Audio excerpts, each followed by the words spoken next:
أما بعد فأعوذ بالله من الشيطان الرجيم بسم الله الرحمن الرحيم ألم يروا كم أهلكنا قبلهم من قرن مكناهم في الأرض ما لم نمكن لكم وأرسلنا السماء عليهم مدرارا وجعلنا الأنهار تجري من تحتهم فأهلكناهم بذنوبهم وأنشأنا من بعدهم قرنا آخرين ولو نزلنا عليك كتابا في قرطاس فلمسوه بأيديهم لقال الذين كفروا إن هذا إلا سحر مبين صدق الله العظيم وصدق رسوله النبي الكريم. سورہ انعام آیت نمبر 6. اللہ رب العزت کا ارشاد ہے کہ ہم نے ان سے پہلے کتنی جماعتوں کو ہلاک کیا ہے.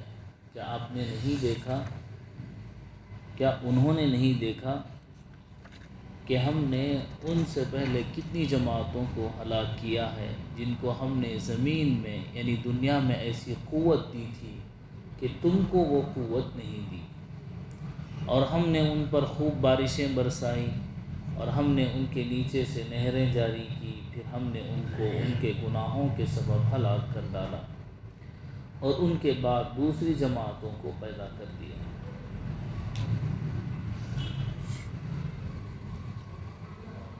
اور اگر ہم کاغذ پر لکھا ہوا کوئی نوشتہ کتاب صحیفہ آپ پر نازل فرماتے، پھر اس کو یہ لوگ اپنے ہاتھوں سے چھو بھی لیتے، تب بھی یہ کافر لوگ یہی کہتے کہ یہ کچھ بھی نہیں ہے مگر صریح جادو ہے.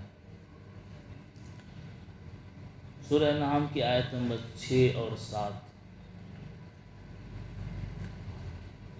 اللہ رب العزت نے پچھلی قوموں کے ہلاکت کا ذکر یہاں پر کیا ہے. قرآن کریم کا ایک اسلوب یعنی طریقہ اور انداز ہے کہ اللہ رب العزت ایمان والوں کو ان نعمتوں سے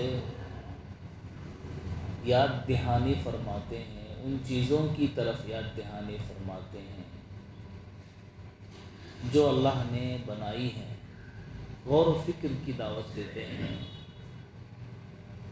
جیسے آسمان ہے اور زمین ہے اور کائنات کا نظام ہے، سورج ہے اور چاند ہے، دن اور رات ہے. ان سب کا تذکرہ کر کے یاد دہانی کرتے ہیں اللہ رب العزت اپنے کلام پاک میں، جس کو تذکیر بآلاء اللہ کہتے ہیں. اور ایک دوسرا طریقہ ہے کہ اللہ تعالی گزرے ہوئے ایام کو دنوں کے اعتبار سے، گزرے ہوئے دنوں میں جو قومیں گزری ہیں اور جنہوں نے اللہ کی نافرمانی کی ہے اور اللہ کی پکڑ ان کو آئی، اللہ کا عذاب آیا ہے، ان واقعات کو ذکر کر کے یاد دہانی فرماتے ہیں، جس کو تذکیر بایام اللہ کہتے ہیں.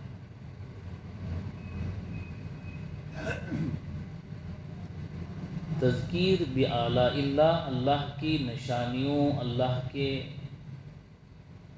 بنائی ہوئی مخلوق کی طرف توجہ کرتے ہوئے اللہ رب العزت اس میں غور و فکر کرنے کو کہتے ہیں. اور یا اللہ رب العزت ان لوگوں کے واقعات کو ذکر کرتے ہیں جنہوں نے نافرمانی کی اور حد سے تجاوز کیا، تاکہ لوگوں کو عبرت ہو. اس کو تذکیر بایام اللہ کہتے ہیں. سورہ انعام پورا اللہ رب العزت اس ضمن میں بیان کر رہے ہیں جو تذکیر بآلاء اللہ کے تحت میں آتے ہیں، وہ چیزیں جو اللہ نے کائنات میں پھیلائی ہیں ان کی طرف غور و فکر کرنے کی طرف بلا رہے ہیں۔ سورہ اعراف میں تذکیر بایام اللہ، وہ قومیں جو پچھلے گزر گئیں ان کے ساتھ کیا ہوا، اس بات کا ذکر اللہ رب العزت کر رہا ہے۔ اور اس کا جو پس منظر ہے سورہ انعام کا، کہ اللہ کے نبی صلی اللہ علیہ وسلم کی 13 سالہ مکہ کی زندگی اور بقیہ 10 سالہ زندگی، نبوت والی 13 سالہ زندگی، پوری زندگی ویسے 53 سال کی، اور 10 سالہ مدینے کی زندگی۔ مدینے کے حالات اور تھے اور مکہ کے حالات کچھ اور تھے۔ مکہ میں جن کافروں اور مشرکوں سے نبی پاک صلی اللہ علیہ وسلم کو واسطہ ہوا، وہ بالکل صاف صاف تھے، کہ مخالفت میں بالکل صاف صاف تھے، اور اگر موافقت کر رہے تو صاف صاف تھے، کھلی مخالفت کر رہے تھے، یا کھلی طور پر آپ سے محبت کا اقرار کر رہے تھے۔ لیکن مدینہ میں جب پہنچے تو مدینہ کے حالات میں سے دونوں کے درمیان میں ایک ایسی جماعت پیدا ہو گئی جس کو منافق کہتے ہیں۔ منافقین کی ایک جماعت پیدا ہو گئی جنہوں نے ظاہر میں تو اپنے آپ کو مسلمان کہا اور اپنے دلوں میں کفر چھپایا، جس میں سخت سے سخت حالات پیش آنے تھے۔ اور بڑی وجہ اس کی یہ ہوئی کہ کفار کو تو یہ ڈر تھا کہ ہجرت کر کے نبی صلی اللہ علیہ وسلم اپنے ساتھیوں کے ساتھ چلے جائیں گے، تو ہجرت کرنے کے لیے روک رہے تھے کہ وہاں جا کر اپنے ساتھیوں سے مل کر قوت پکڑ جائیں گے اور ہم پر جو ہے غلبہ حاصل کر لیں گے۔ تو چنانچہ پہلی ہجری میں جو ہے جنگ بدر واقع ہوئی تقریباً، اور اس کے بعد دوسری ہجری میں جنگ احد، اور چوتھی پانچویں میں جنگ خندق۔ لیکن 13 سالہ زندگی میں کوئی مقابلہ کافروں سے نہیں۔ 13 سالہ زندگی میں کوئی مقابلہ کافروں سے نہیں۔ کچھ لوگ جو ہے ہم میں سے یہ بات عام طور پر کہہ دیتے ہیں ہماری بات چیت میں، ہمارے بیانات میں، کہ 13 سال تک ایمان بننے کی محنت ہوئی اور مدینہ میں جا کر ایمان مکمل ہوا۔ یہ بات صحابہ کے تعلق سے کہنا اتنا خطرناک ہے کہ کفر کا اندیشہ ہے، کفر کا اندیشہ، کیونکہ حضرت بلال اللہ کے نبی کو دیکھ کر ایمان میں داخل ہوئے، احد احد کرتے رہے، ان کے ایمان سے بڑھ کر کس کا ایمان ہوگا۔ حضرت سمیہ مکہ میں شہید ہوئی۔ کئی صحابہ جو جلیل القدر صحابہ ہیں، حضرت عمار رضی اللہ عنہ اور ان کے والد حضرت صہیب رومی، کئی جو غلامانہ زندگی گزار رہے تھے، تو سخت سے سخت اذیتیں، یہ بات ناواقفیت میں کہہ دیتے ہیں یا جہالت میں کہہ دیتے ہیں، لیکن بڑی سخت بات ہے۔ صحابہ کے ایمان سے متعلق کوئی ایسی بات کہہ دینا کہ بھئی ایمان مکمل نہیں ہوا تھا، ایمان کامل نہیں ہوا تھا، بڑی سخت بات ہے۔ میں تو کہہ رہا ہوں کہ کفر کا اندیشہ ہے اگر کوئی کسی ایک ادنا صحابی کے بارے میں بھی اس طرح کہہ دے۔ تو جو باتیں ہمیں پتہ نہیں ہوتی ان میں بڑا احتیاط کرنا چاہیے، خصوصاً عقائد کے بارے میں تو بہت احتیاط کرنا چاہیے، بہت احتیاط۔ اس کا مطلب یہ نہیں کہ 13 سال میں اللہ کے نبی صلی اللہ علیہ وسلم کو کچھ کرنے کا حکم نہیں دیا گیا تھا۔ اور دیکھیے اللہ کی ترتیب ہے کچھ، جتنی مکی صورتیں ہیں، جتنی بھی مکی صورتیں ہیں مکہ کی، اس کا انداز اللہ کے بات کرنے کا، اللہ رب العزت حسن اخلاق کے بارے میں بات کر رہے ہیں، اور اللہ رب العزت معاشرے کے بارے میں بات کر رہے ہیں، اور بہت سارے ایسے ٹاپک پر بات ہو رہی ہے جو جنرل ہیں، اور بعد میں وہ احکام نازل ہو رہے ہیں جو دو ٹوک ہیں۔ شراب کی حرمت ہو، زکوٰۃ کی فرضیت ہو، یہ تمام جو آ رہے ہیں اس کے بعد آ رہے ہیں حکم ڈکلیئر کرتے ہوئے. تو اس اسلوب کو بھی دیکھنا چاہیے اور اس کے پس منظر کو بھی دیکھنا چاہیے. اب جو ہے مدینہ میں جانے کے بعد میں جو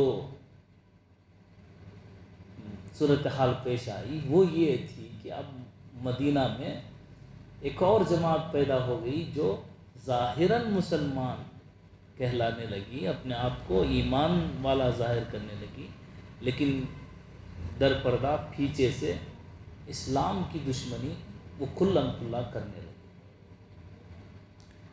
اب یہ آپ کے پاس اب ہمارے پاس اب اگر ایسا ذہن میں خاکہ آ گیا کہ مکہ کی یہ حالت اور مدینہ کی یہ حالت، اس کے بعد تو اب مکی جتنے صورتیں مکہ میں نازل ہوئی، مکہ سے مراد سفر بھی ہوتے رہے، ہجرت سے پہلے جتنی صورتیں نازل ہوئی ان سب کو مکی کہا جاتا ہے، اور بعد ہجرت کے جو نازل ہوئی ان کو مدنی کہا جاتا ہے. اس کا مطلب یہ نہیں کہ مکہ میں جب تھے تبھی نازل ہوئی، بلکہ سفر میں بھی دوسرے بہت سارے آیات اور قرآن کریم کی نازل. اب یہ صورت تو مکمل نازل ہوئی. ایک بات میں نے یہاں پر پچھلے جمعہ میں بھی عرض کی تھی کہ اللہ کا جو انداز ہے تذکیر بھی اعلیٰ اللہ اور تذکیر بھی ایام اللہ، دو صورتیں میں نے بتلائیں. تو یہ جو ہے اوپر کی جتنی آیتیں 5 آیتیں ہیں، الحمدللہ الذی خلق السماوات والارض سے لے کر 5ویں آیت تک اللہ رب العزت تذکیر بھی اعلیٰ اللہ کے تحت اللہ کہہ رہے ہیں زمین و آسمان کی پیدائش اور انسان کی پیدائش، موت و حیات، اور اسی طرح دن اور رات، اور جو ہے ظلمت اور تاریکی، اور فلاں فلاں اللہ نے ذکر کیا. اب اللہ کہہ رہے ہیں دیکھو اس سے پہلے ہم نے کئی قوموں کو ہلاک کر دیا جن کو ایسی قوت دی تھی کہ جیسی تم کو قوت نہیں دی. ما لم نمکن لکم. یہاں پر ایک اور بات بڑی اہم بات ہے کہ اللہ تعالیٰ نبیوں کو بھیجتے تھے لوگوں کو دین کی طرف بلانے سمجھانے کے لیے. بہت سارے نبی آتے جاتے رہتے، لیکن جب رسول کو بھیج دیا جاتا اس کی بات مان لی جاتی تو وہ قوم نجات پا جاتی. اگر رسول کا انکار کرتی تو اب وہ اس قوم کو بخشا نہیں جاتا تھا. اب آپ کہیں گے نبی اور رسول میں کیا فرق ہے؟ نبی اور پیغمبر کامن لفظ ہے، عام لفظ ہے. نبی نبوت، جس نبی کو بھی نبوت دی گئی، چن لیا گیا اپنے پیغام اور میسج کو بھیجنے کے لیے اللہ کی طرف سے. وحی کی علامات میں سے کوئی بھی وحی کی علامت آپ پر ہوئی، آپ پر الہام کے ذریعے یا کسی فرشتے نے آ کر کوئی بات کہی، انسانی شکل میں ہو یا اصلی شکل میں ہو، یا دل میں کسی بات کا القاء کیا گیا، یہ سب وحی کی صورتیں ہیں، وحی کے نازل ہونے کے. اللہ کی طرف سے جو بات آتی ہے اس کو وحی کہتے ہیں. اور رسولوں کا درجہ اس سے بڑا ہوتا ہے، اولو العزم ہوتے ہیں. جیسے حضرت نوح علیہ السلام رسول ہیں، اس سے پہلے بھی انبیاء ہیں، لیکن جب بات نہیں مانی گئی تو قوم نوح کو غرق کر دیا گیا. قوم نوح کو، اسی طرح قوم عاد کو اور قوم سمود کو، اور اسی طرح قوم فرعون کو. اولو العزم پیغمبر جب آئے، جب ان کی بات نہیں مانی گئی، اولو العزم بڑے درجے کے پیغمبر جب آئے، چاہے ان کو کتاب دی گئی ہو یا نہ دی گئی ہو، ان کو رسول کہا جاتا ہے تقریباً. تو اب اللہ رب العزت نے حضرت ابن عباس رضی اللہ تعالیٰ عنہ کی ایک حدیث کے مطابق 1.25 لاکھ انبیاء کو اللہ نے دنیا میں بھیجا، 1,24,000 تقریباً. اس کا کوئی حتمی اور یقینی عدد نہیں ہے. تو پھر اس کے بعد اللہ رب العزت رسولوں کو جب بھیجتے تو رسولوں کی بات کا ماننا وہاں پر بالیقین ہوتا.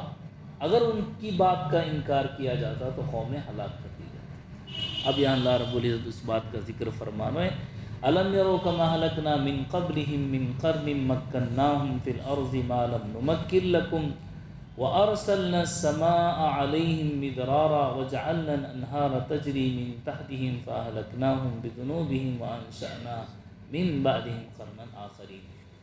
تو اس دوسرے طرز اور دوسرے انداز کے مطابق اللہ رب العزت کہہ رہے ہیں ہم نے ان سے پہلے کتنی جماعتوں کو ہلاک کیا ہے جن کو ہم نے زمین میں ایسی طاقت و قوت دی تھی جیسے کہ تم کو نہیں دی، جیسے قوم عاد ہے، قوم ثمود ہے۔ اللہ رب العزت نے بڑی طاقت عطا فرمائی تھی، بہت بڑے جسم کے مالک تھے اور بڑے طاقت کے بھی مالک تھے، بہت ساری صلاحیتیں میں اللہ نے دی تھی، لیکن جب انہوں نے غرور کیا اور گھمنڈ کیا اور رسولوں کی بات کو نہ مانا تو اللہ رب العزت نے ان کو ہلاک کیا۔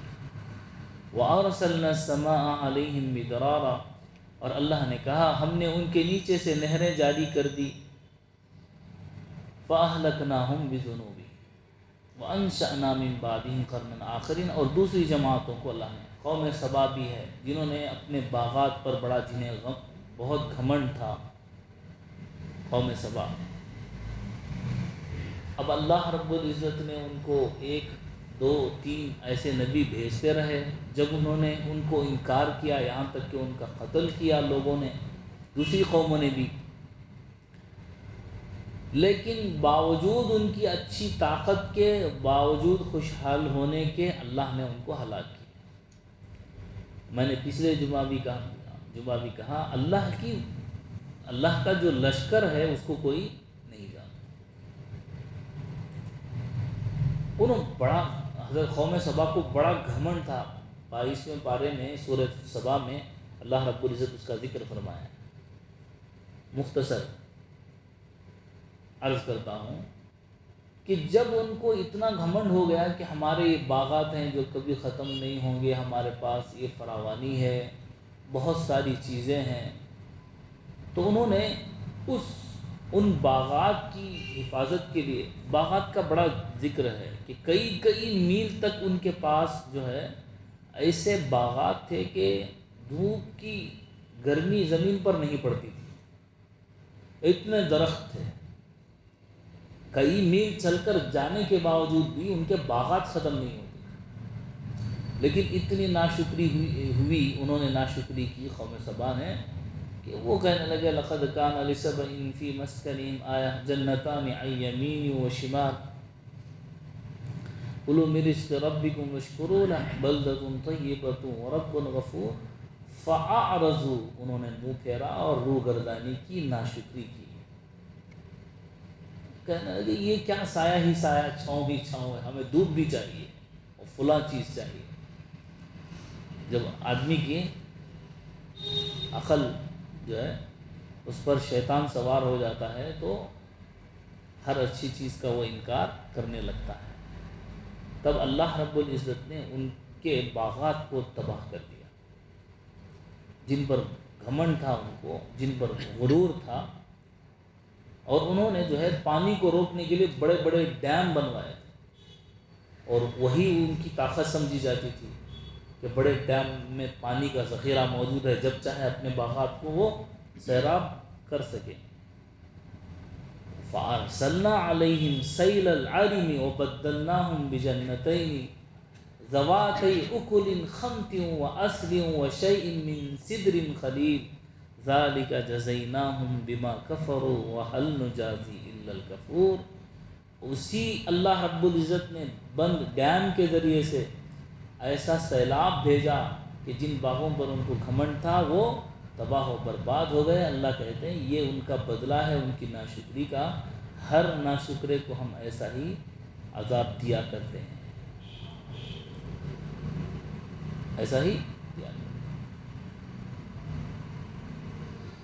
اس بند ڈیم میں ایک عجیب بات اللہ رب العزت کی مخلوق سے متعلق کہ اللہ رب وہ بڑے بڑے پتھروں سے انہوں نے پانی کے ڈیم بنا کر اسے روک رکھا تھا۔ تو ایک مرتبہ انہوں نے دیکھا کہ اس ڈیم کے اطراف جو ہے چوہے پیدا ہو گئے ہیں۔ کیا پیدا ہو گئے؟ چوہے۔ جو ایسے ہیں چوہے پتھروں کو کاٹ رہے ہیں۔ کس کو کاٹ رہے ہیں؟ انہوں نے دیکھا کہ بھئی یہ تو عجیب مخلوق ہے، اتنا اندازہ نہیں تھا، انہوں نے جو بلیوں کو چھوڑا۔ تو جو چوہے پتھروں کو کاٹ رہے ہیں وہ بلیوں کو بھلا چھوڑیں گے؟ تو الغرض چوہوں نے ان کو کاٹ کھایا جو بلیاں تھیں۔ اس طرح ان چوہوں نے ان ڈیم کے پتھروں کو کاٹ کاٹ کر جو ہے اپنی جگہ سے اس کو ہٹا دیا، اور ایک ایسا سیلاب آیا کہ جن باغات کے پانی کے سیرابی کے لیے انہوں نے اس کو جمع کر رکھا تھا، وہ طوفان اور ایک سیلاب کی شکل میں آیا، تمام کے تمام باغات ان کے تباہ ہو گئے، اور وہ دیکھتے ہی دیکھتے رہ گئے۔ اللہ کہہ رہے ہیں ہم ان کے نیچے نہریں جاری کر دی، دریا بنا دیے۔ یہ اللہ کی ذات ہے کہ جو اللہ کے حکم سے ہر چیز اپنی جگہ پر قائم ہوتی ہے۔ جب کبھی اللہ کے حکم کی روگردانی انسان کرتا ہے تو اللہ کا ایک حکم کافی ہے، اللہ کا ایک حکم کافی ہے۔ وَمَا يَعْلَمُ جُنُودَ رَبِّكَ إِلَّا هُوَ، یہی بات کہی جاتی ہے کہ اللہ کے لشکر کو اس کے سوا کوئی نہیں جانتا۔ جس کو اسباب خوشحالی کے ہم سمجھتے ہیں، انہی اسباب کو اللہ بدحالی کے بنا دے کوئی، اور جو ہم بدحالی کے سمجھ رہے ہیں اسی میں سے اللہ خوشحالی پیدا کر دے، یہ بھی اللہ کی ذات سے دور نہیں، یہ سب اللہ کی حکمتیں ہیں۔ اب اللہ کہتے ہیں وَأَنشَأْنَا مِن بَعْدِهِمْ قَرْنًا آخَرِينَ، ان کے بعد دوسری جماعتوں کو ہم نے پیدا کر دیا اور وہ اللہ کے شکر گزار ہوئے۔